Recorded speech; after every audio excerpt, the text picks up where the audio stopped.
सुनिए, मेरा नाम रोहन है। क्या आप मुझे बता सकती हैं कि आप कंप्यूटर से कौन कौन सी सेवाएं प्रदान करती हैं? हाँ बिल्कुल, मेरा नाम गीता है और जैसा कि आप देख रहे हैं कि मेरे पास इंटरनेट सुविधा युक्त एक कंप्यूटर है, जिसके जरिए मैं विभिन्न सेवाएं जैसे रेल टिकट की बुकिंग, विभिन्न प्रकार की सूचनाएं जानने में, बिजली व मोबाइल फोन के बिलों का भुगतान, बैंक से लेन देन, पैन कार्ड, पासपोर्ट का आवेदन आदि आदि सुविधाएं प्राप्त करा सकती हूँ। अच्छा, इसका मतलब मेरे गाँव वालों को इन कामों के लिए शहर जाने की जरूरत नहीं है? नहीं, बिल्कुल नहीं।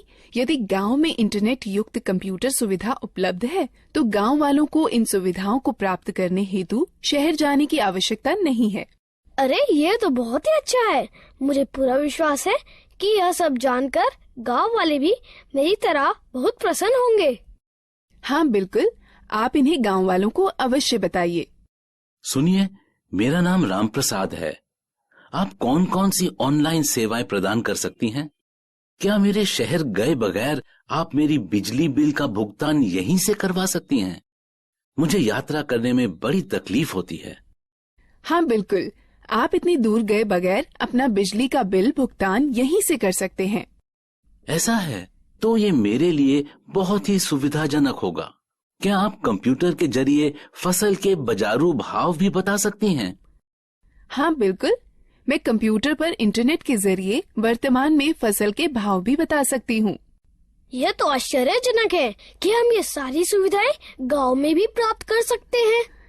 हाँ, इंटरनेट के जरिए ये सभी सुविधाएं आप अपने गांव में ही प्राप्त कर सकते हैं। मैंने सुना है कि आजकल इंटरनेट की सुविधा मोबाइल फोन पर भी उपलब्ध है। क्या ये सत्य है?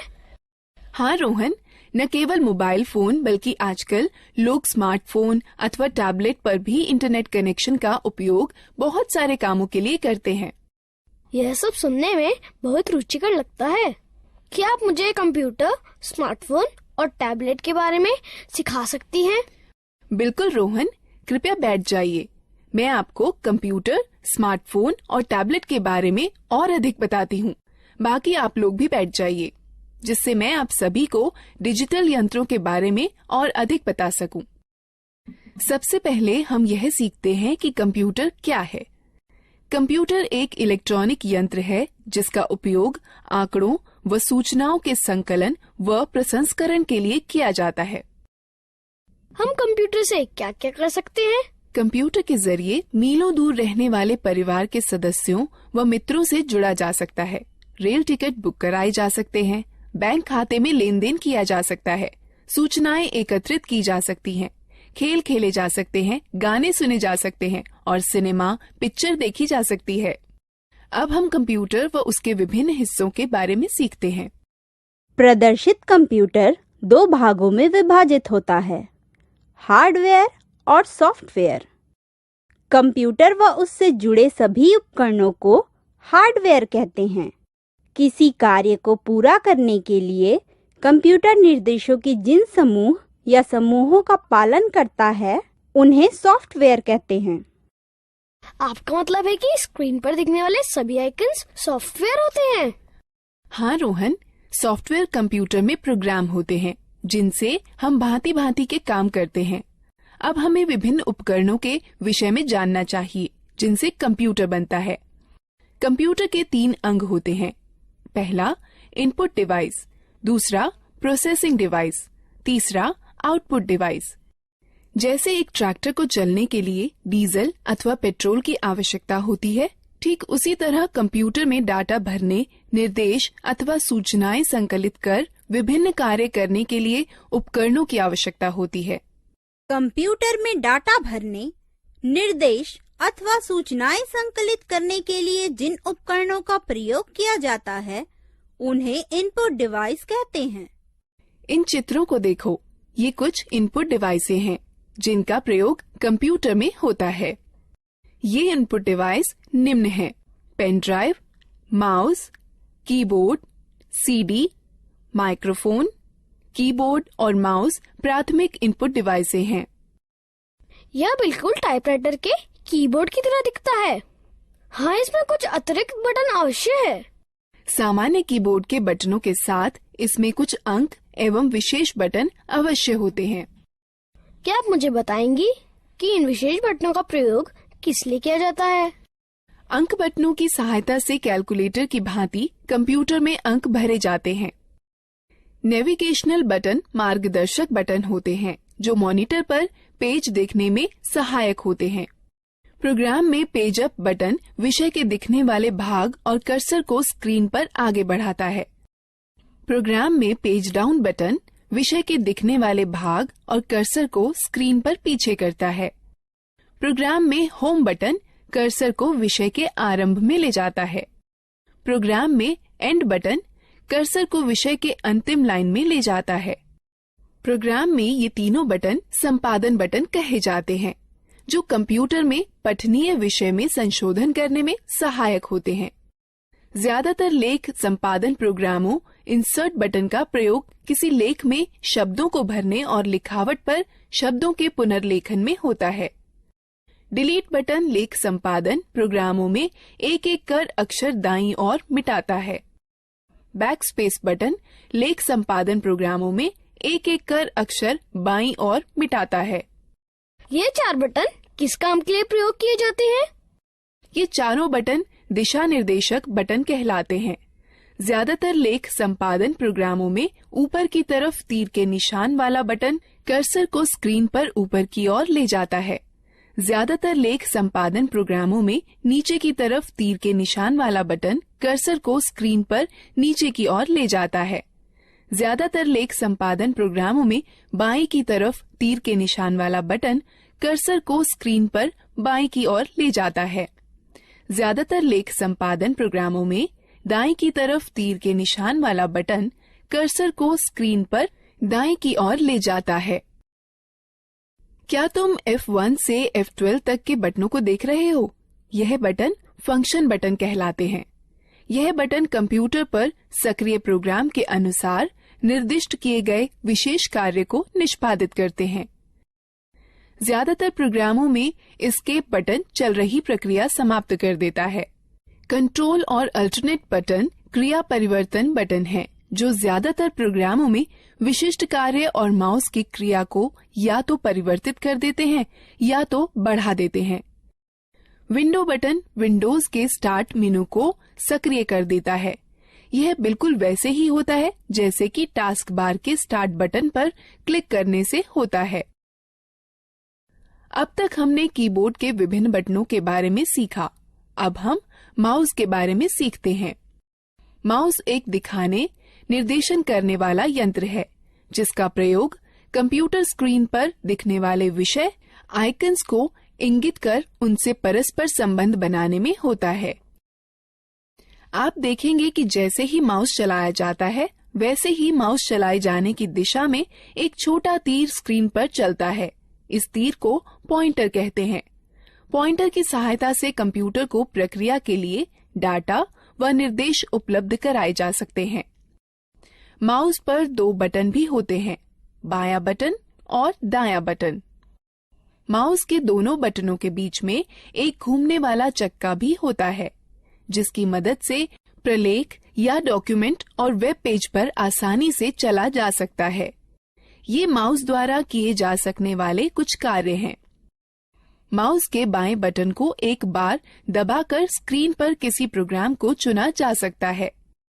माउस के बाएं बटन को लगातार 2 बार बिना किसी अंतराल के दबाकर क्लिक कर किसी प्रोग्राम के अंदर प्रवेश किया जा सकता है। माउस के दाएं बटन को दबाए जाने पर इंडेक्स मेनू खुलेगा। घूमने वाला चक्का स्क्रीन पर पेज को ऊपर नीचे खिसकाने में हमारी सहायता करता है।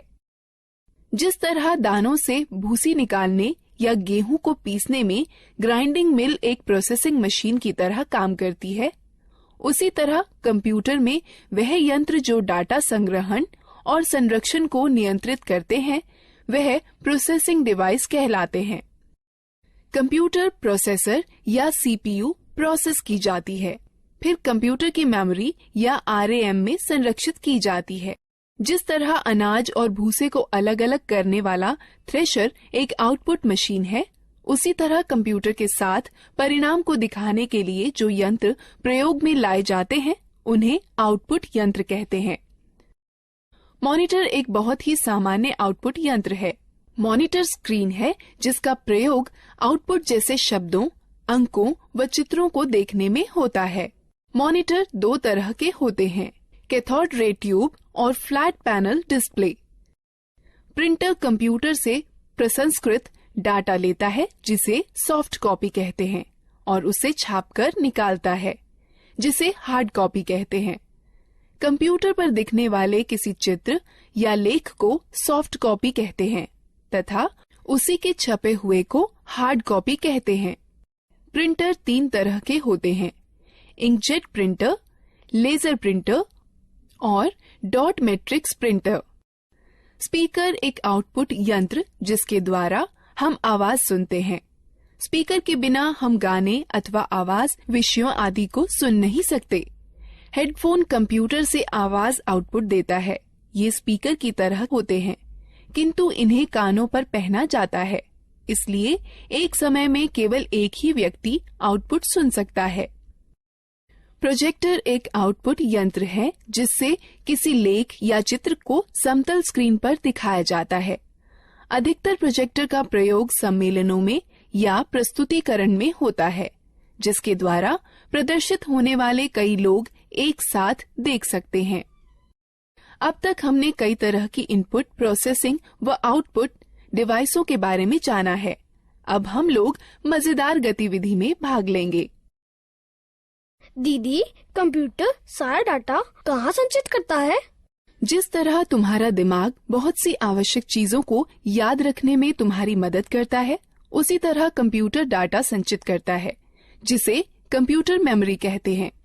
कंप्यूटर की मेमोरी दो तरह की होती है, प्राथमिक अथवा मुख्य मेमोरी और द्वितीयक मेमोरी। मुख्य प्राथमिक मेमोरी बहुत तेज है, इसे रैम कहते हैं। इसका अर्थ रैंडम एक्सेस मेमोरी अथवा रैम होता है। कंप्यूटर की गति रैम पर निर्भर करती है।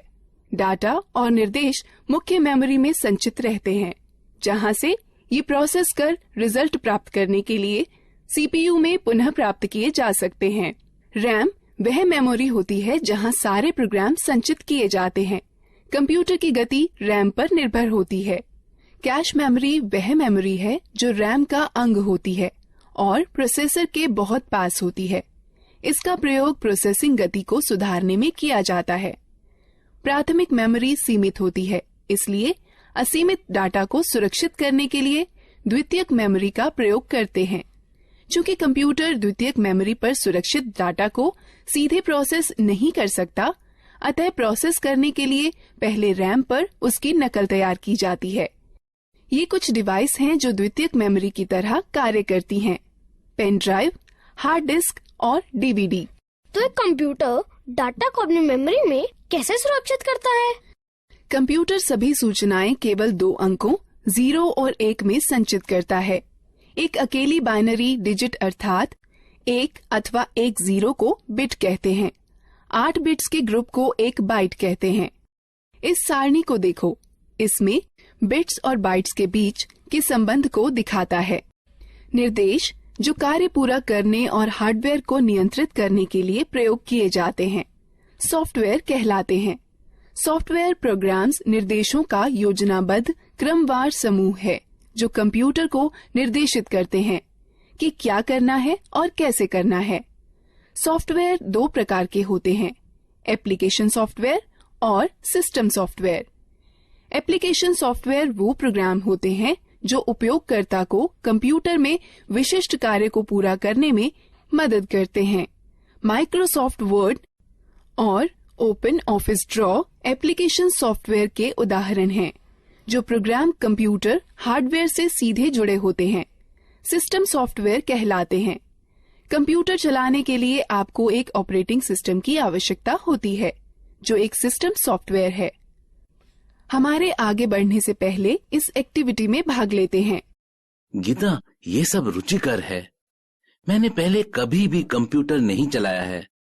क्या तुम मुझे बता सकती हो कि कंप्यूटर कैसे स्थापित किया जाता है और कैसे चलाया जाता है? अवश्य चाचा, मैं सब कुछ समझा दूंगी। सबसे पहले मैं आपको कंप्यूटर के विभिन्न अंगों से परिचित कराती हूँ। यह मॉनिटर है। यह टेलीविजन की तरह है और इसकी स्क्रीन पर आउटपुट देखा जाता है। यह सिस्टम बॉक्स है। इसमें सेंट्रल प्रोसेसिंग यूनिट अर्थात सीपीयू होता है। यह सीपीयू ही कंप्यूटर का मुख्य दिमाग होता है। यह कीबोर्ड और माउस हैं। यह दोनों इनपुट डिवाइस हैं जिसके द्वारा कंप्यूटर में डाटा भरा जाता है। कंप्यूटर को जोड़ने के लिए सबसे पहले उसे मेज पर रखिए। तब सिस्टम बॉक्स के बगल में मॉनिटर रखिए। सिस्टम बॉक्स के पीछे का भाग देखिए। इसमें विभिन्न डिवाइसें जोड़ने के लिए खांचे बने हैं जिन्हें पोर्ट कहते हैं। अब इस तरह से मॉनिटर सिस्टम से जोड़ा जाता है। सिस्टम बॉक्स वीडियो पोर्ट को वीजीए पोर्ट कहते हैं। इससे मॉनिटर को जोड़ने वाले तार को वीजीए केबल कहते हैं। वीजीए केबल के एक सिरे को सिस्टम के वीजीए पोर्ट से तथा दूसरे को मॉनिटर से जोड़ा जाता है। कीबोर्ड दो प्रकार के कनेक्टर वाले होते हैं, PS2 कनेक्टर अथवा USB कनेक्टर। कीबोर्ड को कनेक्ट करने के लिए उसके कनेक्टर को सिस्टम के उपयुक्त पोर्ट में जोड़ा जाता है। माउस 3 प्रकार के कनेक्टर वाले होते हैं, PS2 कनेक्टर, USB कनेक्टर अथवा सीरियल कनेक्टर। माउस को कनेक्ट करने के लिए उसके कनेक्टर को सिस्टम के उपयुक्त पोर्ट में जोड़ा जाता है।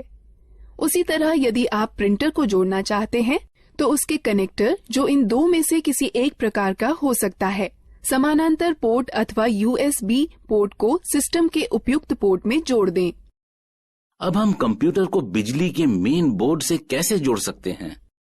कंप्यूटर 2 बिजली सप्लाई के तारों के साथ आता है। एक बिजली सप्लाई तार को सिस्टम यूनिट के बिजली सप्लाई प्लग में तथा दूसरे तार को मॉनिटर के पोर्ट से प्लग करें। उसके बाद दोनों तारों को बिजली के पोर्ट से या UPS से जोड़ें। क्या आप हमें दिखा सकती हैं कि कंप्यूटर को कैसे जोड़ते हैं? बिल्कुल। कंप्यूटर चालू करने के लिए निम्न कार्यवाहियों का अनुसरण करें। पहले सिस्टम यूनिट व मॉनिटर दोनों की बिजली सप्लाई चालू करें। तब सिस्टम यूनिट का पावर बटन दबाकर उसे चालू करें व मॉनिटर का पावर बटन दबाकर उसे चालू करें। अब कुछ क्षण इंतजार करें और देखें कि मॉनिटर पर डिस्प्ले आने लगा है। इसे बूट स्क्रीन कहते हैं। धीरे धीरे सभी सॉफ्टवेयर लोड हो जाएं तो कंप्यूटर प्रयोग के लिए तैयार है। धन्यवाद गीता। पहली बार न केवल कंप्यूटर को देखा है बल्कि उसे चालू करना भी सीखा है। हाँ, कंप्यूटर के विषय में यह सब बताने के लिए धन्यवाद दीदी। अब क्या आप हमें मोबाइल फोन व टैबलेट के बारे में भी बता देंगी? बिल्कुल रोहन, मैं तुम्हें सिखाऊंगी कि मोबाइल फोन व टैबलेट कैसे चलाते हैं। हाँ, मैं भी इन चीजों के बारे में सीखना चाहता हूँ। पहले हम मोबाइल फोन व टैबलेट के विभिन्न अंगों, कार्यों व उपयोगों के बारे में जानते हैं। जैसे आप जानते हैं कि बेसिक मोबाइल फोन एक ऐसा यंत्र है जिससे आप कॉल कर सकते हैं, कॉल प्राप्त कर सकते हैं व मैसेज लिखकर भेज सकते हैं व प्राप्त कर सकते हैं। आधुनिक मोबाइल फोनों में कई तरह की विशेषताएं होती हैं, जैसा कि इंटरनेट, खेल, कैमरा, वीडियो गेम और मार्ग निर्देशन प्रणाली। यह फोन स्मार्टफोन कहलाते हैं। कुछ मोबाइल फोनों में 2-2 सिम कार्ड एक साथ ही फिट हो जाते हैं। इन्हें डुअल सिम फोन कहते हैं। फोन के विभिन्न अंगों को देखें।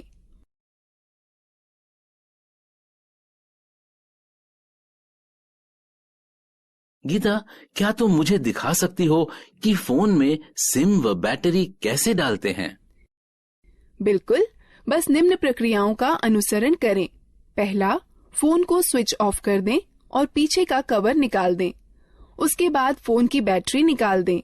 तब सिम खांचे में सिम डाल दें। अंत में बैटरी व कवर पुनः लगा दें और फोन को चालू करें। धन्यवाद गीता। मुझे फोन की बैटरी चार्ज करने में भी समस्या होती है। चिंता न करें, बस निम्न प्रक्रियाओं का अनुसरण करें। पहला, चार्जर को दीवार पर बिजली के बोर्ड में लगाएं। तब चार्जर को फोन में लगाएं। कुछ समय बाद जब मोबाइल बैटरी फुल दिखाए तो पहले चार्जर को फोन से निकालें, फिर दीवार से निकालें। मैं आपको सिखाती हूँ कि फोन के बटनों को लॉक व अनलॉक कैसे किया जाता है। हमें बटनों को लॉक क्यों करना चाहिए? चाचा, जब आप लंबे समय तक फोन का प्रयोग न कर रही हों तो उसे लॉक करके रखना अच्छा होता है। इसकी यह प्रक्रिया है। फोन लॉक करने के सिलेक्ट मेन्यू पर जाइए और स्टार बटन दबाइए। अब ये लॉक कैसे खुलेगा? इसे खोलने के लिए फोन का अनलॉक बटन दबाइए और तब स्टार बटन दबाइए। मेरे पास ये नया मोबाइल है और मुझे यहाँ तक नहीं पता है कि इसकी विशेषताएं कैसे देखें। आप अपने मोबाइल की विशेषताएं देखने के लिए पहले मेनू आइकन छुएं या मेनू बटन दबाएं, जिससे फोन के सारे फीचर दिखाई पड़ने लगेंगे, और पीछे जाने के लिए पीछे आइकॉन को छुएं या बटन को दबाएं।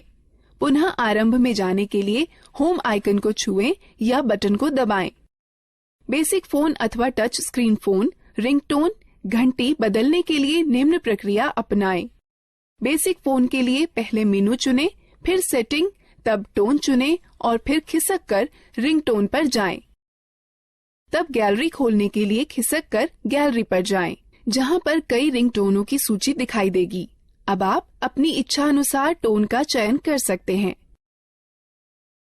टच स्क्रीन फोन रिंगटोन बदलने की प्रक्रिया। पहला, होम आइकन को छुएं, फिर मेनू आइकन को छुएं, फिर पर्सनलाइजेशन सेटिंग्स आइकन को छुएं, फिर सेटिंग आइकन को छुएं, फिर प्रोफाइल सेटिंग आइकन को छुएं। तब रिंगटोन या नोटिफिकेशन रिंगटोन आइकन को छुएं। तब रिंगटोन की सूची में खिसक कर अपनी इच्छानुसार रिंगटोन चुनें। तब ठीक ओके। मैं अपने फोन में अलार्म सेट करना चाहता हूँ। क्या सुबह जल्दी अलार्म सेट करने में आप मेरी मदद कर सकती हैं? निम्न प्रक्रिया से आप स्वयं कर सकते हैं। बेसिक फोन के लिए पहले मेनू में अनुपयोग चुनें, फिर अलार्म घड़ी, उसके पश्चात अलार्म का समय सेट करके सेव चुनें, फिर खिसक कर रिंगटोन पर जाएं। यदि आप अलार्म को दोहराना चाहते हैं तो चयन के विकल्प में जा दोहराना, फिर दिनों का चयन कर संपन्न चुनें। टच स्क्रीन फोन में निम्न प्रक्रिया अपनाएं। पहले मेनू को छुएं, तब घड़ी को छुएं, तब अलार्म को छुएं, अलार्म का समय सेट करके सेव चुनें। दीदी, क्या आप हमें टैबलेट के बारे में बता सकती हैं? हाँ जरूर, मैं अभी बताने ही वाली थी। टैबलेट एक कॉम्पैक्ट डिवाइस है जो एक स्मार्टफोन अथवा एक लैपटॉप अथवा कंप्यूटर की तरह है। आजकल टैबलेट अपने सुविधाजनक आकार और फीचर के सरल उपयोग के कारण बहुत लोकप्रिय हो गए हैं। इनका उपयोग हम इंटरनेट पर ब्राउजर, मेल चेक करना, डाउनलोड और किताबें पढ़ने, गेम खेलने, वीडियो देखने के अलावा संगठक के रूप में किया जा सकता है। टैबलेट विभिन्न प्रकार के होते हैं। यहाँ पर कुछ हैं। बुकलेट टैबलेट पीसी का सबसे सरलतम रूप है, जो किताब की तरह दिखता है। इस डिवाइस के दोनों तरफ डिस्प्ले होता है और इसकी कार्यप्रणाली दोनों तरफ छूने से कार्य करती है। यह हस्तलेख को पहचानने वाला सॉफ्टवेयर होता है, जो तुम्हें स्क्रीन पर वैसे ही लिखने की अनुमति देता है जैसे कि आप पेपर पर लिख सकते हैं। स्लेट सबसे साधारण और सबसे ज्यादा पाया जाने वाला टैबलेट पीसी है, जो अधिकतर मनोरंजन के लिए, फिल्म देखने के लिए, इंटरनेट चलाने के लिए, वीडियो देखने, वीडियो कॉल करने और दोस्तों के साथ चैट करने के लिए प्रयोग किया जाता है। कन्वर्टेबल टैबलेट लगभग पारंपरिक लैपटॉपों की तरह के ही होते हैं। इसमें बस एक बड़ा फर्क यह होता है कि इनसे टच स्क्रीन डिस्प्ले होता है, जिसे 180 डिग्री तक घुमाया भी जा सकता है। हाइब्रिड टैबलेट में स्लेट और कन्वर्टेबल टैबलेट दोनों की सबसे अच्छी विशेषताएं सम्मिलित होती हैं। हाइब्रिड टैबलेट अलग हो सकने वाले कीबोर्ड के साथ आते हैं, जो कि दिए गए स्लॉट के जरिए स्लेट पीसी में जोड़कर टैबलेट पीसी में बदले जा सकते हैं। एक रग्ड टैबलेट उन उपयोगकर्ताओं के लिए अच्छा है जो कठिन वातावरण परिस्थितियों में कार्य करते हैं। इनके अंदर की हार्ड ड्राइव झटकों को सहन करने वाली और इनका सुरक्षात्मक कवच इन्हें काफी टिकाऊ बनाता है। यह एक बात आपके लिए ध्यान में रखना अति आवश्यक है कि प्रथम बार इनका उपयोग करने से पूर्व इनकी बैटरी को कम से कम 6 से 7 घंटे चार्ज करना चाहिए, जब तक कि बैटरी पूर्ण रूप से चार्ज न हो जाए। हम बैटरी कैसे चार्ज करते हैं? इन चरणों का अनुसरण करो। पहला, केबल को चार्जिंग हेड में लगाएं और प्लग को स्टैंडर्ड एसी पावर में लगा दें। डिवाइस अपने आप चार्ज होने लगती है। डिवाइस के पूरा चार्ज होने के बाद चार्जर को प्लग से हटा देना चाहिए। डिवाइस में ऊर्जा संरक्षण हेतु पावर सेव बटन को दबाकर स्क्रीन को बंद किया जा सकता है। स्क्रीन को पुनः चालू करने के लिए यह प्रक्रिया दोबारा करें। डिवाइस को बंद करने का सही तरीका क्या है? जब आपको डिवाइस बंद करनी हो तो निम्न चरणों का अनुसरण करें। पहले, पावर बटन को कुछ क्षण के लिए दबा कर रखें। तब टैबलेट को बंद करने के लिए मेनू खुलने पर दिखाई देगा। तब पावर ऑफ पर टच कर डिवाइस को बंद करें। एक टैबलेट की होम स्क्रीन एप्लीकेशन फंक्शन मेनू के लिए स्टार्टिंग पॉइंट है। आप अपनी होम स्क्रीन को एप्लीकेशन आइकन्स शॉर्टकट फोल्डर को जोड़ करके कस्टमाइज कर सकते हैं। अतिरिक्त डिस्प्ले स्क्रीन के लिए स्क्रीन को दाएं अथवा बाएं खिसकाएं। तो तुमने सीखा कि कैसे लैपटॉप, कंप्यूटर, मोबाइल फोन और टैबलेट को इस्तेमाल करते हैं। अब हम इस प्रक्रिया में भाग लेते हैं।